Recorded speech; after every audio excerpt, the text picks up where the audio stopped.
자, 오늘 오랫동안 장시간 이렇게 끝까지 자리를 지켜주시는 여러분 정말 대단하십니다. 하여튼 우리나라의 정말 이런 그 새로운 이노베이션에 대해서, 또 새로운 어떤 이 비즈니스 모델에 대해서, 새로운 또 기술에 대해서 이렇게 많은 관심을 갖고 계신 여러분들이 있는 한 대한민국의 미래는 밝을 거라고 생각합니다. 오늘 이제 마지막 순서로 이제 특별 강연을 이제 청해 듣겠는데요. 오늘 강의해 주실 이 박희재 서울대 기계공학부 교수님, 기계공학과 교수님은 오늘 주제가 이제 이 혁신가와 기업가, 소위 innovators and entrepreneurs인데, 이 혁신가와 기업가 본인 얘기를 하실 것 같아요. 진짜 한국 최고의 이노베이터고 한국 최고의 앙트레프레너십니다. 그래서 정말 대학 교수가 창업을 해서 매출 1,000억이 넘는 회사를 만들고 또 굉장히 공개하지 할 수 없는 아주 큰 금액의 엑시스를 하셔서 다시 이제 학교로 돌아오셔서 또 아마 머지않아 우리 박 교수님 또 창업하실 거죠?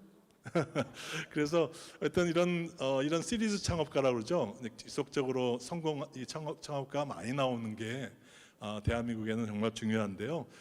이 국립대학교, 이 서울대학교에서 이런 정말 성공적인 창업하는 그 CEO가 창업을 한다는 게 여러분 잘 몰랐을지 굉장히 어렵습니다. 그런데 그런 아주 어려운 환경 속에서 아주 전 어떤 분은 서울대 교수님들이 요새 사립대학 교수님들하고 좀 달라요. 국립대학이다 보니까 과거에는 신분도 공무원 신분이었습니다. 공무원 신분이 이 창업을 한다는 게 정말 어려웠었어요. 근데 그런 과정에서 예전에 창업하시던 몇몇 교수님들을 만나서 얘기 들어보면 마치 야전이 아니라 뭐라고 그러죠? 밤에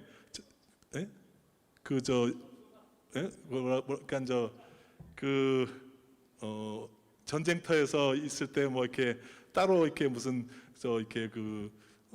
활동하듯이 그렇게 아주 남한테 알리지 못하면서 해야 되는 그런 일들까지도 있었던 걸로 생각되는데, 그런 겪으신 저는 분이라고 생각합니다. 말씀 좀 길었는데요. 우리 박희재 교수님은 제 의의를 좀 말씀드리기 위해서 그냥 단순히 경력을 소개시켜 드리는 것보다 그런 의의를 말씀드렸고요. 우선 이제 서울대 기계설계학과의 학사 석사를 마치고 영국 맨체스터 공대에서 박사를 하셨고요. 그리고 서울대 기계항공공학부에서 교수를 시작하셔가지고 한참 교수를 하시다가 이제 SNU 프레시전이라고 하는 기술 회사를 창업해서, 그래서 아주 굉장히 좋은 가격에 또 액세스를 하시고, 바로 직전에 산업통상자원부에 2대 R&D 전략기획단 단장도 역임하시고, 또 정부에서 하고 있는 청년희망재단의 이사장도 역임하시고, 지금은 서울대 복귀해서 서울대가 지금 요즘 굉장히 획기적인 일들을 많이 하고 있는데요. 서울대 홀딩스라고 기주회사도 만들고 있고, 거기에 또 지금 AI 밸리라고 하는 거를 지금 이제 AI가 대한민국의 AI의 가장 핵심 지역을 산학연 클러스터를 좀 만들 계획을 하고 있는데, 거기에 추진 단장을 하고 계십니다. 오늘 말씀해 주실 거는 Innovators and Entrepreneurs. 그래서 정말 어떻게 우리나라에 이노베이터들이 많이 나와야 되고, 앙트레프레너들이, 기업가들이 많이 나와야 되는가 하는 거에 대한 본인의 얘기를 포함해서, 그래서 앞으로 대한민국의 미래를 만들 수 있겠습니다. 큰 박수로 청해 듣겠습니다. 감사합니다. 예, 반갑습니다. 우리 주영석 교수님께서 과찬의 소개를 해주셔가지고 아주 어깨가 좀 무겁습니다. 오늘 이노베이터라는 거하고 이렇게 이 엔트라프리니어라는 두 가지 말씀을 좀 가지고 하겠습니다. 제가 넘어가도록 하고요. 제가 혁신을 얘기를 하면서, 이게 혁신이 그냥 해도 되고 안 해도 되고 그냥 써도 되고 안 써도 되는 게 아니고, 이게 우리 죽고 사는 문제와 관련돼 있다고 생각을 아마 하시리라고 생각을 하는데 제가 생생한 지금 그 증거를 좀 몇 가지 좀 드리겠습니다. 여러분 우리가 두 번째 인류인 거 아시나요? We are the second.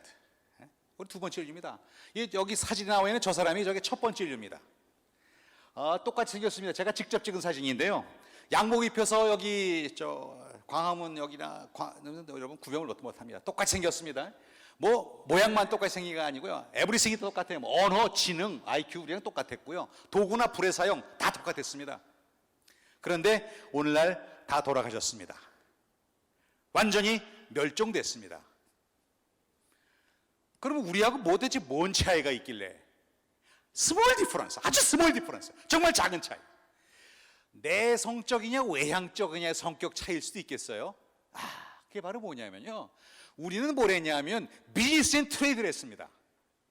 이게 아마 외향적인 거 관련되어 있을 겁니다. 근데 저들은 그런 흔적이 없어. 아이솔레이션은 클로즈드. 이게 아주 작은 차이였는데 이게 쌓이고 쌓인 겁니다. 그래서 어떤 일이 벌어졌냐 하면 둘이 같이 생존 경쟁을 했는데 한 5만 년 정도를 같이 살았다고 하는 겁니다.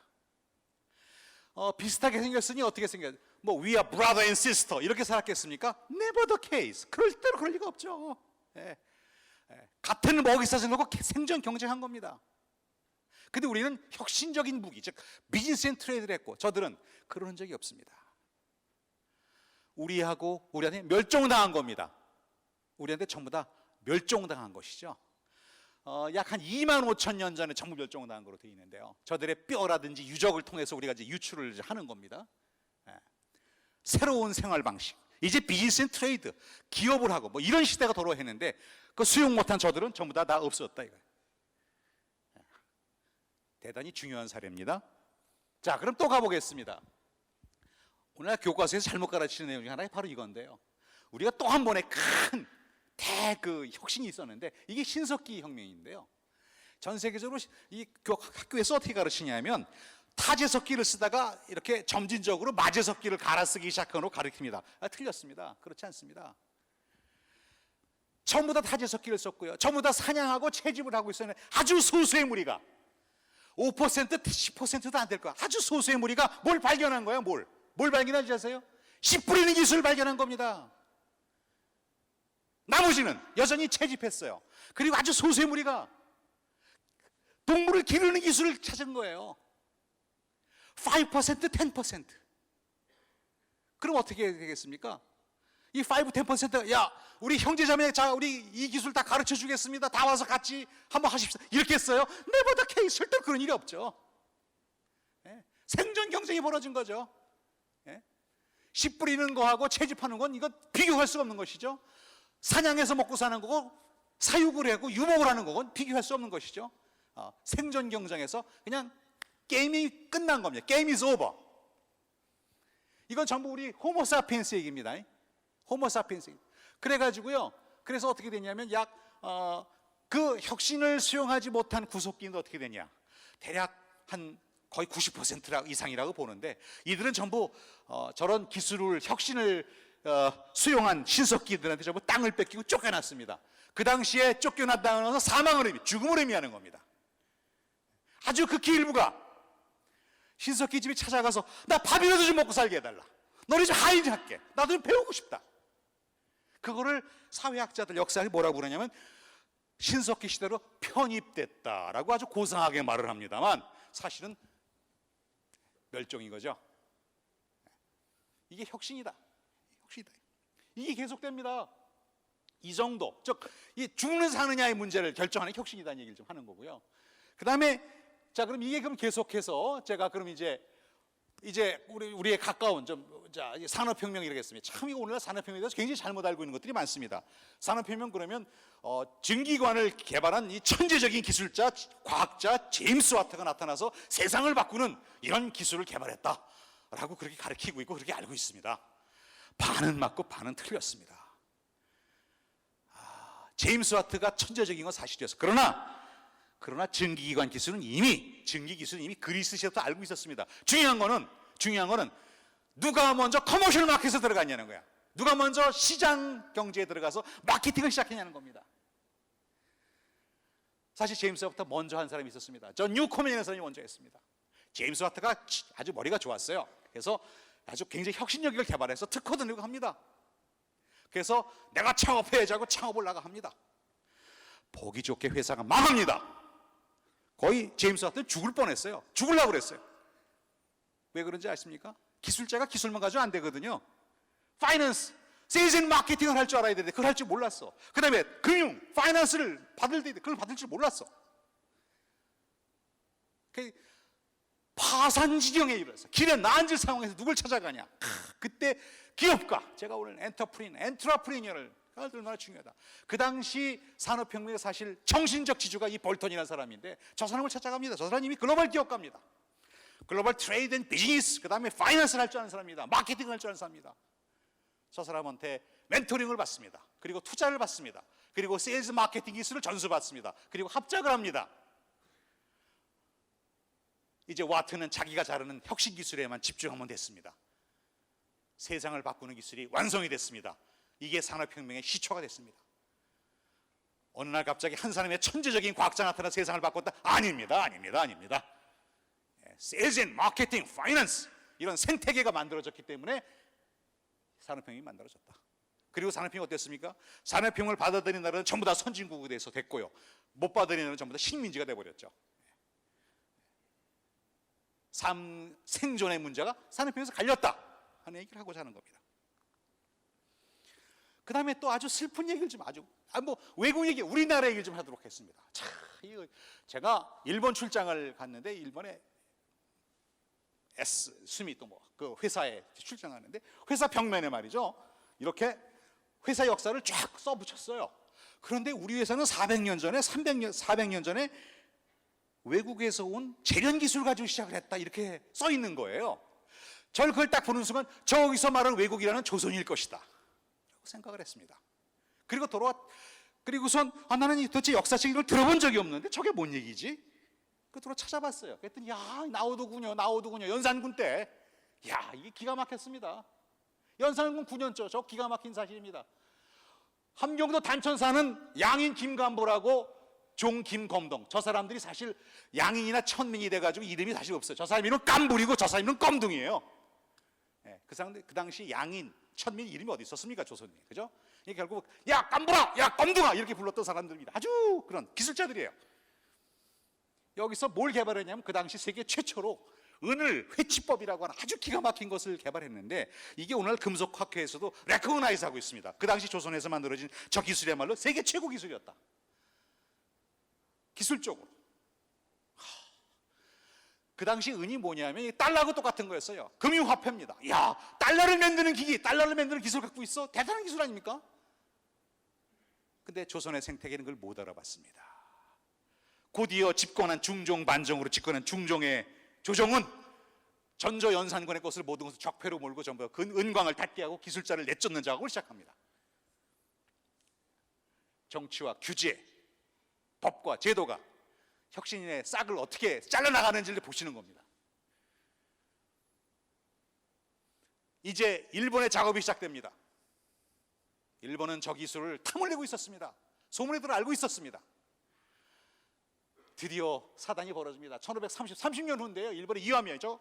대마도 마지짝에 있는 시마네입니다. 거기에 이와미 은광에서 큰 은이 발견되는데 은광들이 발견되는데 거기에 무슨 기록이 나냐면 조선에서 초청한 기술자 종단과 계수의 지도에 의해서 대량 생산에 성공했다. 회치법으로. 이런 기록이 나와요. 기가 막힌 노릇이죠. 그리고는 말이죠. 그리고는 우리 조선은 모르고 있었는데 이제 일본은 드디어 세계 1등의 은 생산 국가가 됐습니다. 참 놀랍죠. 그래가지고 그래서 그 당시 전 세계 은 생산량이 한 3분의 1을 차지합니다. 그 당시 그 남미의 포토시 스페인의 거기에 1등이고요. 거의 1등을 빗갈빗갈 정도로. 자, 이제 일본에서 은이 생산되니까 조선은 그것도 모르고 있었습니다. 모르고 있었을 거예요. 전혀 모르고 있었어요. 그랬는데 그래서 이제 우리 조선 애들이 이제 가져왔어요. 은을 8만 양을 언에 가져왔어요. 작년까지 1만 양밖에 안 가는데 8만 양을 가져고 바꿔달라니까 조선의 광화문에 있던 유기전이 그냥 완전히 망가진 겁니다. 도대체 뭐냐? 너희들 가짜 은 가져왔지? 그랬더니 일본 외인들 대답. 보시오, 조선 나리들. 이 은은 조선의 기술로 조선의 기술자가 만든 조선이라고 똑같은 거요. 깨물어 보시오. 똑같아. 8만 양을 바꿔줄 돈도 없고 책도 없고 그래가지고 4만 양은 바꿔줄 테니까 4만 양은 도로 가져가라. 그래서 그런 얘기가 중종실록에 나옵니다. 그건 아주 작은 얘기고요. 그 다음에 이제 무서운 얘기가 나옵니다. 여기에 뭐가 나냐면 이 일본, 그 다음에 일본을 야본이라고 불렀습니다. 이 야본에서 은이 나와. 야, 그러니까 유럽, 스페인이나 포르투갈에서 일본 올라면 1년 정도 저 한 1년 정도 목숨을 걸는 대항해를 하고 오는데 얘들이 그걸 와요. 왜? 은 구역하러, 은을 구하러 옵니다. 그게 1590년도, 1600년도 지도예요. 우리 이 포르투갈 사람들이 그린 저 지도를 보면은 우리 조선은 그냥 고구마처럼 그려놨어요. 옆에 30마일밖에 안 떨어졌잖아요. 대마도하고. 조선은 그냥 고구마인데 일본은 규슈, 헌슈 아주 상세한 해안선 지도가 나와 있어요. 모르면 와서 직접 보고 다 배가 와서 들락날락하면서 보고 다 그려간 거죠. 무서운 얘기입니다. 일본은 저 은으로 말미암아 동아시아 교역망에 편입이 됐습니다. 조선은 아이솔레이트, 쇄국이 돼버려. 사실 그때 이미 게임이 끝난 겁니다. 한일 간의 경쟁은 이미 게임이 끝났다.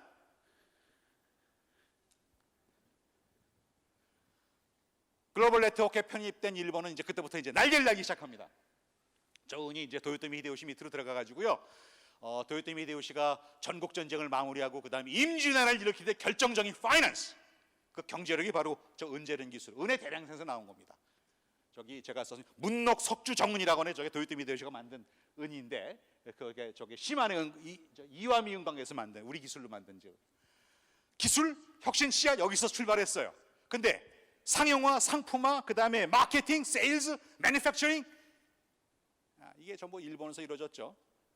혼란은 넘어간 겁니다. 결국 이제 우리 임진왜란을 맞았습니다. 임진왜란에서 끝난 게 아닙니다. 그다음부터 이제 임진왜란에서 끝난 게 임진왜란은 우리 저 과학자들 공학자들에서 뭐라고 부르냐면 조선 혁신 도자기 생태계 약탈 전쟁이라고. 그 당시 조선에 가장 앞선 게 뭐냐? 도자기 기술 저거 우리 가져가면 말이야. 우리 구라파에 이미 세일즈 네트워크 갖다 팔면 엄청 돈 벌겠다. 저거 가져가야 되겠다. 그래가지고 얘들이 막 들어와가지고요. 엄청나게 이제 도자기 그래서 얘들이 와서 한 게 전부 다 우리 도자기 기술자 납치. 그게 무슨 뭐 일개 군사가 이렇게 일탈한 게 아니고 아주 조직적이고 아주 시스테매틱하게 우리 조선 도공들을 다 이제 끌어갑니다. 우리 여러분이 좀 알고 있는 굉장히 유명한 그런 조선 도공들 다 이제 그때 끌려갔죠. 이들이 끌려가지고 규슈에 정착을 하면서 대를 이어서 이제 아주 대우를 잘해주죠. 아주 대우를 잘해줘서 저들이 이제 거기서 그 도자기를 굽게 하고 합니다. 야. 근데 이제 그때 또 이제 아까 말씀드렸죠. 글로벌 네트워크에 글로벌 세일즈 네트워크에 편입된 게 어떤 결과일까요? 이 네덜란드 친구들이 거기로 와요. 이제 일본은. 야, 이들이 와가 1600년도 초반에 이 친구들이 오는데요. 이 친구들이 와가지고 나가사키 앞에 출도 데지마라는 걸 딱 해놓고선 상시 무역관을 만듭니다. 그래가지고 연년이 엄청난 도자기를 실어서 유럽으로 수출하는데 여기 전부 이게 네덜란드 친구들이 갖다 일본 도자기 전부 다 우리 조선 기술이죠. 전부. 저 위에 있는 저 가운데 있는 저거 아가네 획기라고요. 영국의 빅토리아 여왕이 무지무지 좋아하고 저거를 무지 사랑하는 그런 빅토리아 여왕이 좋아한다니까 유럽의 왕실의 저거 없으면 명함을 못 내밀어. 저거 없어서 못 팔았고요. 저는 이게 전부 다 우리 기술인데 전부 다 우리 기술이라. 여기 지금 보시면 이게 VOC라고 써 있죠. 이게 Vernick Ostindische Company. 세계 최초 오인입니다. Designed by Amsterdam, made by Japan. 이게 17세기, 18세기 우리가 지금 우리는 뭔지 모르죠. 우리는 뭐가 오래 이런 얘기하고 있을 때 얘들은 이런 거래서 manufacturing, commercial and trade and business, global. 이거 한 뒤 어떻게 됐나요? 이래서 얘들이 엄청난 국부를 창출합니다. 국부 창출해서 그냥 먹고 노는 게 아니죠. 무기 구입하고 함정 구입하고 그래서 빠르게 개화를 합니다. 이게 메이지 유신입니다. 1866년 메이지 유신이 일어난 후에 그로부터 7년 후 1875년 운양호 세척 불고 우리 강화도로 왔습니다. 초지진에 왔을 때 초지진 점사 도망갔습니다. 무서워서. 덕지진 점사도 도망갔어요. 죽으니까. 그래서 정부는 일본하고 한일 최초의 이제 대외 조약을 하는데 소위 한일 수호 조약이라고 하는데 전 세계에 유례가 없는 불평등 조약입니다. 한 번도 비즈니스 트레이드를 해보자는 선비들이 앉아서 썼으니 오죽하겠습니까? 관세가 있는지 뭐냐. 그래서 그로부터 이제 그 조선의 경제가 이제 뭐 워낙 뭐 조선의 약했었지만은 저로부터 이제 치명타를 가하는 거죠. 30년 걸렸습니다. 1905년까지. 1905년 나라가 거덜났어. 뭐 국고는 말할 것도 또 내탕금 전부 박살이 저 바닥이 나버렸어. 그러니까 이제 뭐야? 자, 우리가 돈 꿔줄게 너 좀 써라. 조선 왕족. 뭐 또 개념 없는 뭐 귀족들 왕족들 썼죠. 이제 항상 돈은 빚쟁이가 항상 오죠. 갚으시오. 갚을 돈 없어. 그러면 야 너희들 혼자 지킬 나라가 우리가 도감해 줄게. 우리 감독 받아라. 이게 뭐 을사보호주의죠. 왕족들 귀족들한테 돈 갖다 매기고 일부 좀 탕감해 줬을지 모르겠어요. 그래서 결국 나라가 넘어간 겁니다. 결국 뭐 나라가 넘어간 여러 가지 원인, 뭐 독립도 있고 뭐 대충 한마디로 펀더멘탈 경제, 먹고 사는 문제, 혁신 우습게 알고, 커머셜 트레이드 비즈니스 이거 우습게 알고, 이게 나라를 망친 거다. 지금까지 그 양이 오는 거 아니에요? 기가 막히고 펄쩍대 노릇입니다. 이게.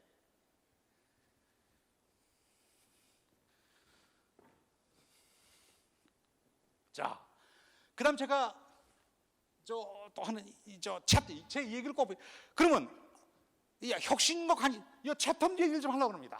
또 이게 아주 기가 막힌 스토리입니다. 저 뉴질랜드 옆에서 한 800km 떨어진 섬인데요. 이 섬이 어떤 섬이냐? 보세요. 물고기와 조개가 풍부하고 호수에는 뱀장어가 가득하고 땅에는 가라갈매가 많이 난다. 뭘 느끼셨어요? 지상낙원이네. 먹을 거 걱정 안 하는. 먹을 걱정하는 지상나라가 어떻게 망했는지 보십시오.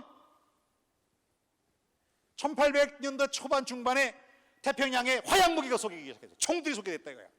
저들은 먹을 거 풍부하니까 우리가 잘 먹고 잘 살고 말이야. 뭐 있는데 뭐 걱정이야. 뭐 혁신의 무관심. 남의 나라 뭐 하는지 몰라. 남의 나라 뭐 대포를 놨는지 총을 놨는지 몰라. 그러나 그런 정보는 오래 못 가죠. 그런 소문, 야, 저 섬에 갔더니 가보세요. 사람들은 많은데 싸울 줄도 모르고 무기도 없다. 요 문장 하나가 저들을 모두 이제 멸망시킵니다. 요의 일들은 마오리족. 야, 이 마오리족은 저 뉴질랜드 북쪽에 살던 족인데요. 굉장히 호전적이고요. 이미 서양인들하고 오랫동안 싸움도 하고 트레이드하면서 이미 화약 무기하고 이런 레젤 내공을 갖고 있는 친구들입니다. 드디어 둠스데이가 왔습니다. 1835년 11월 19일과 11월 5일 900명이 혁신 무기로 무장을 해서 저 섬에 상륙합니다. 이 섬은 오늘부터 우리의 것이다. 항복하면 전부 죽음만이 있다라고 선전포고를 하죠.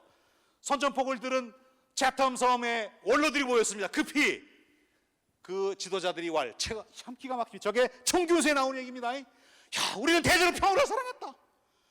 거짓말도 안 하고 말이야. 남들 그 나쁜 짓도 안 하고, 그리고 잘 먹고 잘 살았다. 근데 저들이 우리가 이렇게 잘 먹고 잘 사는 걸 우리가 이렇게 도덕적이고 높고 이렇게 평화를 사랑하는 것을 알면 저들도 감동과 감화를 받아서 돌아갈 것이다 하고는 자기들 갖고는 금은 보석 뭐 이런 거 해서 바리바리 싸가지고 갖다 주려고. 그래서 이거 가지고 가시오. 마오리족은 그러려고 온 게 아니었습니다. 저걸 먹으려고 온 거거든요. 그 섬을 하나씩 마을을 습격해서 점령해 나가는데 마오리족은 식인족입니다. 모리오리족은 전부 다 잡아먹혔습니다. 1835년 얘기입니다. 우리 먹고 살 거 있는데 뭘? 뭐 혁신 뭐 필요해? 아니 우리만 잘못되는 거 아니야? 노. 다 죽었어요. 다 갔어요. 이게 진정한 혁신의 메시지라는 겁니다.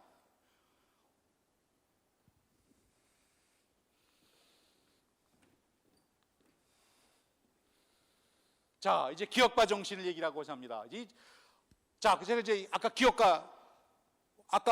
제임스 와트를 얘기하면서 결국 뭐냐면 우리 혁신 많이 합니다. 우리 조선의 은재력이 전부 혁신이었죠. 그러나 we don't have entrepreneur. 우리가 기업이 없었습니다. 우리 기업가가 없었습니다. 트레이드하는 사람도 없었습니다. 기업가가 없는 혁신가는 그냥 기술 개발이고 혁신 그냥 놀이한 거예요. 이 땅에서 열매 맺어야 되는데 혁신이 기업으로 해서 여기서 생산이 되고 고용이 되고 창출이 돼야 되는데 이게 안 만들어지면 어떻게 되느냐? 어떻게 되느냐? 제가 사실 IMF 때 창업을 했습니다. 그때 뭐 잘 아시면 1달러 2,000원 가는 제가 서울공대 잘 나가는 교수고요. 아주 뭐 유능한 교수라고 그때 뭐 막 칭찬받고 그랬었어요. 나라 1달러 2,000원 가는 거가 제가 충격을 먹었습니다. 이거 내가 앉아서 뭐 애들 가르치고 논문 쓸 때가 지금 아니다 이거.